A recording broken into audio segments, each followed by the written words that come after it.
Welcome to the next episode in our prefab tutorial series. We are here with my little industrial prefab, and I've got one fun thing for you, one amazing thing for you, and then we're going to look at placing little zombies on the ground and looking at sleeper volumes today. So we've done a bit on previous videos to do with these things here, the old driveway little parts here. So this is just a fun little fact. I don't know if you know this. Well, of course you know this. If you press Q, you come out of God mode and you start to fall, and of course when you fall with a simulated gravity similar to that we have on Earth. But if you stand on here, if it's selected or not, you may have noticed if you've done it, you kind of walk a little bit funny. And actually, if you I'm hitting the old spacebar, you don't jump. That's because for some unknown reason, please tell me in the comments if you do know why, that when you stand upon this block itself, then gravity is at maximum, whatever the largest number the game can provide. It's impossible to jump, and hilariously, when I fall off the edge,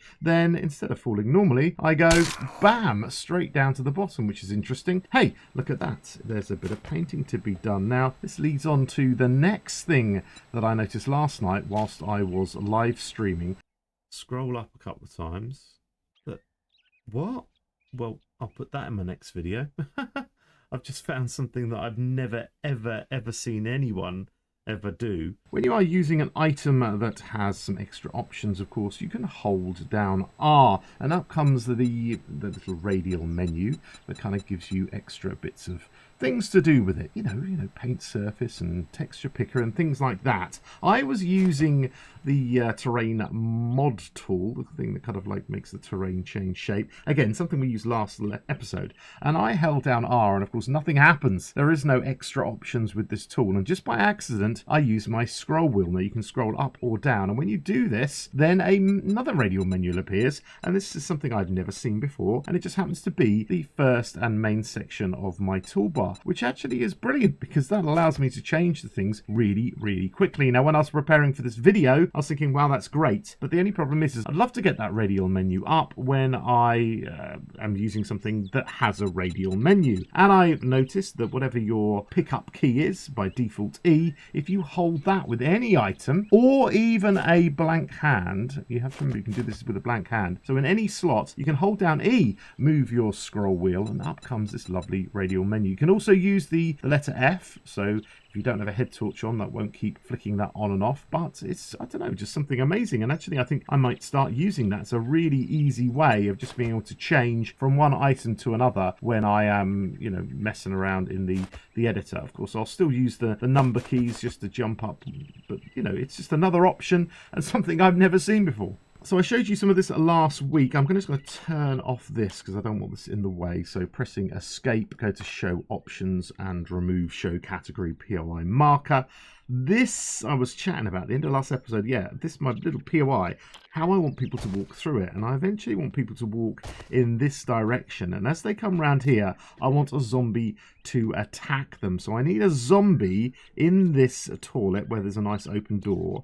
And I need to pick a zombie to come out and attack them. And that zombie's going to attack them if they have come through the way I hope they come, or if they've launched themselves over the top of this wall or even walked around the back for some reason. But in the end, I want this zombie here to come straight at them. So today's episode is just all about getting zombies on the ground, something that I want you to practice with. I'm going to press U and get the kind of little menu up here. And what we're going to do is we're going to type in sleeper. And when we do that, we have lots of different sleepers that appear, and they're in different starting positions. They're not specific for each an actual zombie itself. These are the markers that then you set to be different things. So that's what we're going to do today. There's also now some red ones since Alpha 21 because that is the infested, and these are extras that will only spawn if there's an infested quest. We also have some chickens, and we have some grace if you would like, and all the different animals. I think today I might want to try messing with a snake at some point, so we'll stick one of those in there, and then we'll have a look at all the different sleeper options, and I'll just drag all of these down here just so I can decide which one to use. Most likely though, to start with, I'm going to end up using the standy uppy one, because in this position here I don't want for the zombie to waste time having to stand up and then go for the attack. I really want them just to pounce on the actual player themselves, we also have a crawler option here, which is the same thing, but you can see they put a slight tint onto the graphic here. That's for a crawler. But yes, we want a zombie. So what you do is you kind of go to your sleeper zombies and you make sure that you've got a nice place for them. So if I place this sleeper zombie down here, then they're going to have to stand up before they do anything. It takes longer for this chap whose head seems to be inside the toilet, etc, etc. So if I get someone standing up and I place them, then absolutely brilliant. They're ready to rock and roll. Well, almost. We have to have some kind of triggering system to do this. Now, if you can have a look here, when I use my gun, what lots of people do is they think, oh, I'll get rid of this zombie, it's not in the right place, and they try and shoot it, and it's really not going to work very well. If you want to remove a zombie, then you need to press the Z key to bring up our little selection. You need to hold G and bring your little box to the bottom of the zombie, and you need to press J in order to remove it. That is the safest and cleanest and least annoying way to do this at all times with zombie sleepers. So it's something you normally do a little bit nearer the end. But as I've done a lot of my POI now, I want to start placing these and start thinking about this, because I don't want to put decorations down where I might need to have a zombie. So we have our zombie here, and the thing is, this is not necessarily going to do much if we just decide to come into the game, because we haven't put a volume around this, which is a special kind of box which is going to give the game the information to say what this blob here, this thing that we see standing here, what is it going to turn into. So I'm going to stand back now from the POI and I'm going to press escape, and then I'm going to click on the volume tools, which is this thing that looks like a little box in the top corner here, and I'm going to click on sleeper volume, and when I do, a giant box appears of this size somewhere around or floating above your POI, and we've got to get this box to fit correctly. Now you can see the zombie there. The zombie there is highlighted and it's pink, which means that we have one of these little things appearing, as in we can see our sleeper volumes now. But this sleeper, it's pink. It's not part of any sleeper volume, and that's what we've got to make happen. If I press escape again and then go to view options, by creating a sleeper volume, it's now turned this on, the show sleeper volumes. If I turn it off, it looks like it's not there. It hasn't highlighted the zombie, but there still is a sleeper volume, and you're going to have many of these potentially, and that is, it's back when I click it. So left click to highlight this sleeper volume. I'm going to hold G, maybe Shift G to start with, and I'm going to make this a little bit smaller just so it's a bit more useful for me. And then I'm going to hold G and I'm going to bring it towards my zombie. And as I do, and the zombie is now encased within this box, whatever shape it might be, you can see that it's turned gold. And that means it's part of this volume, and whatever information we set related to this volume is going to affect it. Now you can see at the moment that this volume now sticks out of the room, which means if anyone stands in here, they walk into this section, then it's going to trigger this zombie. So if I had a player who decided, oh, what's round this corner, I'll just take this little pathway here, they're never going to trigger this zombie. So we've got to make this just the right shape to do the job that we want. So I'm kind of happy with the back of this here. That's going as far as I need. But if I just shoot up and then I hold Shift G, we can bring this in one, just so there's a little area that it might trigger. Maybe bring it in again. Yeah, that looks good. And then we'll zap this box all the way along here, just so if you stand in any of these positions here, you're going to trigger what's going to happen. We'll decide on that in a minute. But that means you can just turn the corner and bam, this zombie hopefully will run at you. The only thing I don't like is somebody could stand here, and if that zombie is there, they could get an easy headshot. So nope, don't like it. Shift G, I'll extend this all the way down here. That's better.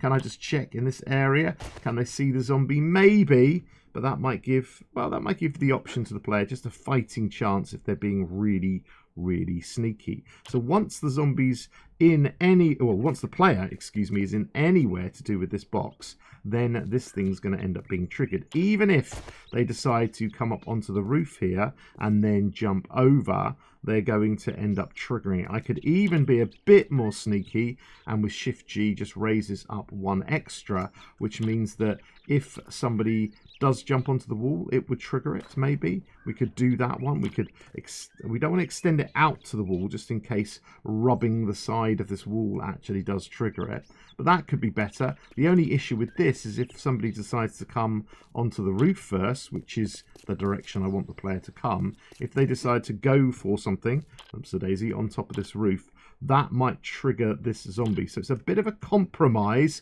unless you're going to use multiple boxes and kind of link them together. But I think for this zombie, this will be great. Now, as long as I left clicked and I have a green box and I see that golden zombie, I can now press a new button I may not have mentioned before, which is K. Now, we've had J, which is to kind of clear all, L to fill all, but K in between kind of gives all the kind of the properties of whatever boxes we're messing with. So in this case, it's the sleeper volume. Now, I think I'll understand most things, but I'll do my best here. Firstly, group IDs. You don't really have to bother with these as such. You could number them all properly if you're trying to be absolutely perfect. But the whole idea is if I give this a property ID of, let's say, 1, and then I have a second sleeper volume box that might be maybe just, I don't know, it could be on that wall or something like that on the top of the wall here, then I can also give it the same group ID, which means that they work together. And we need to get one of these things to be like the priority one, the one with the details and the information that we're setting within this file here. You can have zombies and have them excluded from quests. So maybe you've got somebody going into a massive house. A few of the proper POIs with the game do this, where you have that, but then outside you have a little, I don't know, little outhouse or something like that, and it has a dog in it. But if the player doesn't kill that dog, then it doesn't actually, you know, count towards the quest. So you can exclude things. Now, what do we have here? We have the preset count. This is the main thing here. The preset count says how many out of the place zombies are actually going to be activated. And I could have placed 10 zombies all the way over there, but if I leave it as it is, only 5 to 6 are actually going to spawn. And I can change this, and in this case, well, is it spawn 1 to 2 that I want? It's really, if I type it in here, and you just got to get that right here, get a number in here and delete that, by spawning 1 out of 1, minimum 1, maximum 1, and I only have 1 zombie within here, I'm guaranteed that this zombie is going to happen. Next, we have the sleeper volume trigger, and it could be active, which means that if it hears you, senses you, gets that kind of heat signature off you, then it's going to come for you. It could be passive.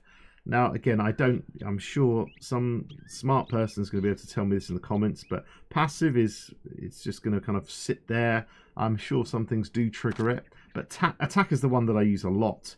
In this case, that's what I want. I want this zombie to go straight for the jugular. I want it to completely go for it. We can also have like a proper trigger, and it might be linked to a trigger volume. They can randomly wander, but we're going to go for the good old-fashioned attack. Now, here's the trigger stuff, by the way, on the side here, and all these triggers we're going to be doing in a future video when we do switches and all the extra bits and bobs there. Coming up very soon indeed. Now you get to choose what you want, and there's a massive list. You can pick specific things, or you can pick grouped kind of deals. So if you click on, say, a lab worker, you'll get a lab worker. If you click on a hospital, then you might get a mixture of nurses and lab workers. And that means that this zombie would change now and again.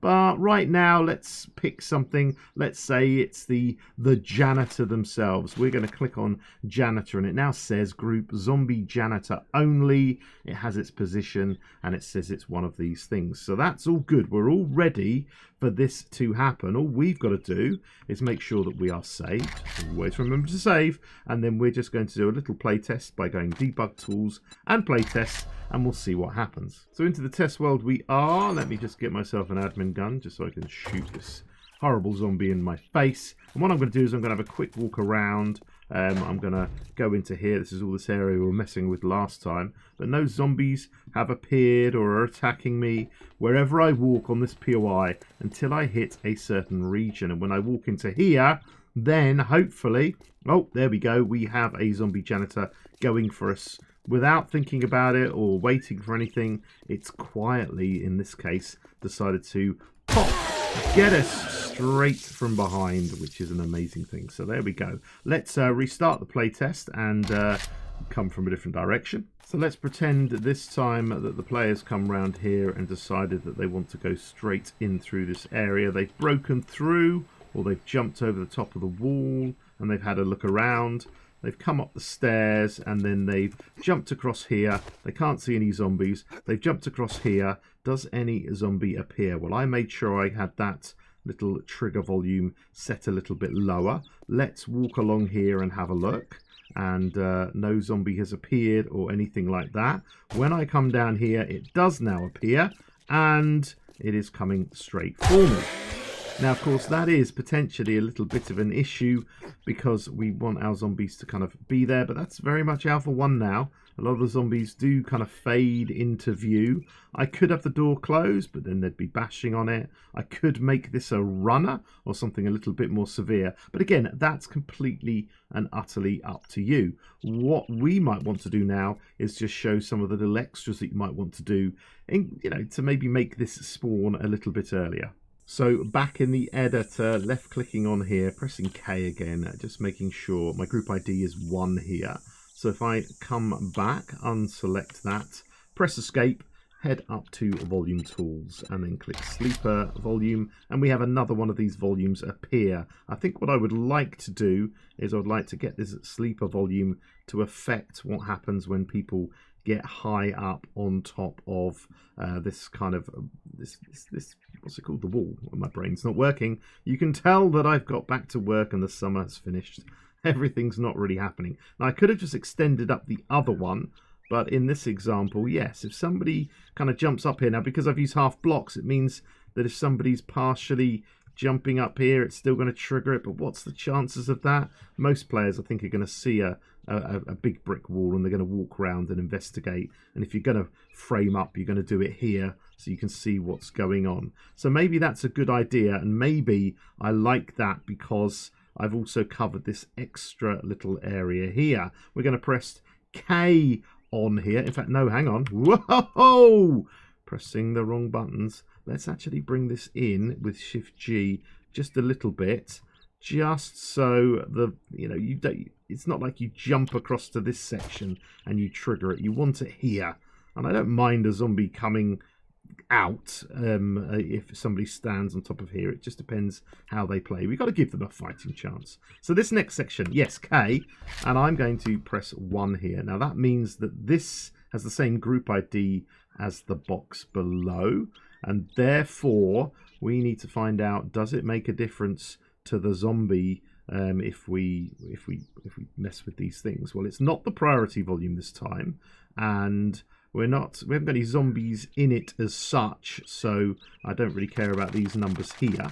But what I'm going to do is I'm just going to kind of make them active at this point, and we'll see what happens. But I'm not going to set a group because there's nothing in here that's going to make a difference. Let's have a mess around and see what happens. Let's go onto this roof here and then pretend that a player has kind of jumped up and over or something like that. And then let's kind of go into this area here. Now we've come into this other box and I'm going to crouch because hopefully, yes, the zombie is now active. So if I made lots of sound, I don't know if that's going to make a difference. Let's shoot a gun and things like that. No, but we've definitely made it active and it's now appeared in view, but it hasn't got to the point where it's actually gone into attack mode.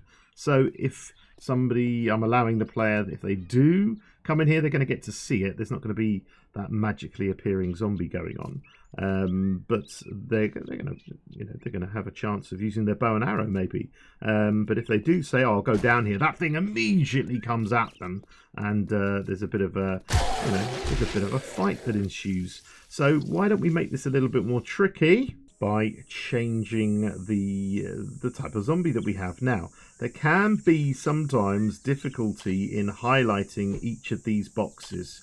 I kind of click one box, and sometimes, no matter what you do, it just keeps punching the sky, and you've kind of got to get yourself in the right position. If you do put this box, for example, if I had this box and it was for a snake I wanted to put here, I did say I wanted a snake, and eventually we will put a snake ready to pounce in this position. And if I did want to get a box, so I made a sleeper volume that filled just this box, you'll find it incredibly difficult to select it.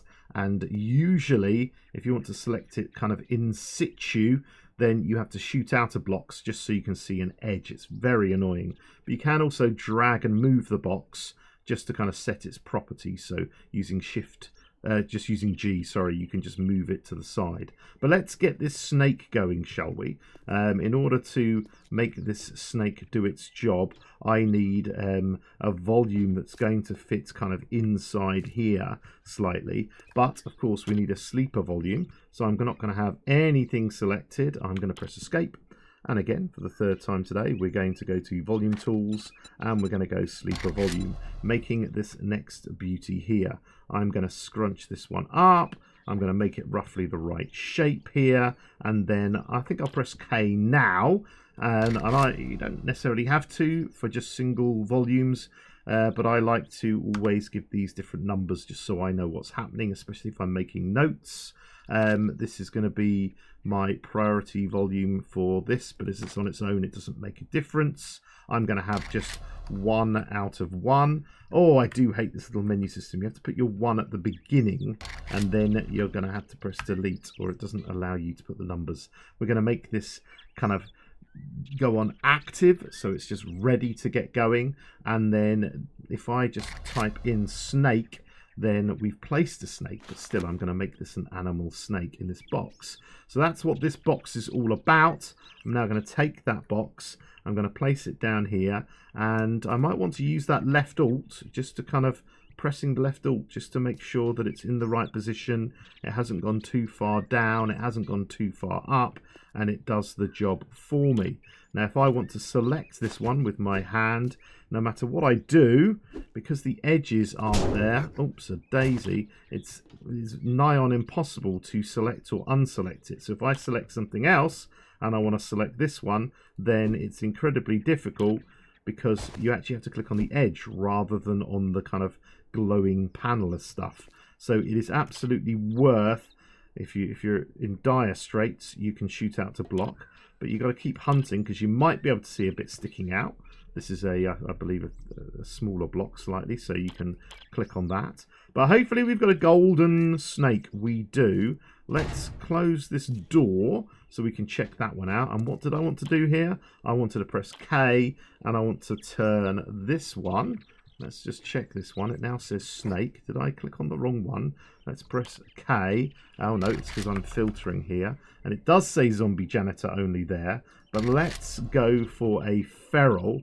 And let's just go, I don't know, a feral Arlene or a feral Joe. Let's get a big boy in there. That'll be good. He's on attack, ready to kick my bottom. So let's head off and try and see what happens with the snake here. So I come up to this door and I press E, and there is the snake all kind of ready to go. I could obviously try and maybe hide it in a nice position, but this is not going to trigger at all. I might actually put it on top of the boxes. That would be very evil. But when I bring them back. But when I walk in here, nothing happens because the trigger box wasn't until the very front of the door. So we do need to extend the trigger box out a little bit, and it won't kick ass, ow, until you get there. But if someone does run in, if you have some very pretty loot here, and they don't dip their head, then they're going to get that immediate bite. So you've got to mess and see what's best for your game. Let's go round the back and simulate what it's like if we just walk around the back here. We've jumped up over, we're on the pipes, we think this is a lovely POI. What happens here? And immediately this nut job heads straight to you, and if you're not ready, you're going to be in trouble. The basics of sleeper volumes. The only thing I need to tell you now is how to get rid of them. Now, if you keep clicking the button, you're going to keep making these boxes, and sometimes you make too many, or you think, this is too much, this isn't required, this extra one here. Well, if you highlight it and then press the backspace key, then that's going to delete that volume completely. And of course, if you've placed some of these down and you want to do some final decorations, then you go to show options and you can turn off those sleeper volumes and you can mess around to your heart's content. I hope that was useful for you today. So that is your homework, to take whatever you're doing and to get at least 1 or 2 zombies placed down and give it a little play test, just to see what's going on. It's usually something you do right at the very end of building your POI, but I like to at least place the actual zombie sleepers down and get those in positions, because they still take up an actual block. So you do kind of need to kind of get those down at some point, or it's going to you're going to suddenly realize there's nowhere to put them. Maybe I could put one inside here. What do you think? It'll be a little bit of an odd way of placing them, but if I could get someone in here somehow, we'll have to see in a future episode as we continue to build. Thank you very much. Please hit all those beautiful, lovely buttons. And yeah, hopefully on screen, there are some lovely videos that are appearing. I'll clear all my hands. You can help the channel by commenting, subscribing, and all the business. I'll stop rabbiting on. See you later. Goodbye.